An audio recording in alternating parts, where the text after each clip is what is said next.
Hello guys, in this video I am going to show you how to check your albums on the BandLab application. But first I just want to mention, don't forget to subscribe to my channel because at 10,000 subscribers I am going to show you my whole YouTube revenue statistics and growth strategy, how to make money online. So let's jump into it.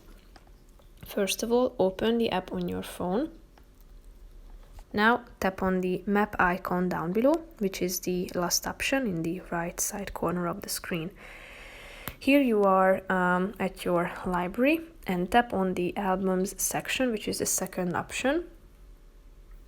Now as you can see, there are two sections within this category. Your purchased albums that you have bought. So all the albums that you have purchased will appear at this section.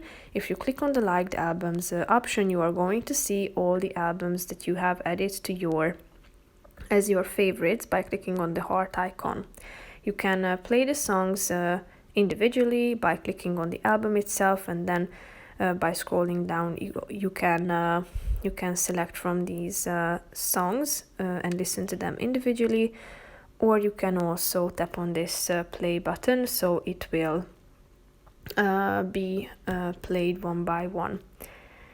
So that's pretty much it for this video. I hope you found it helpful. If you did, consider subscribing and see you in the next video. Bye bye.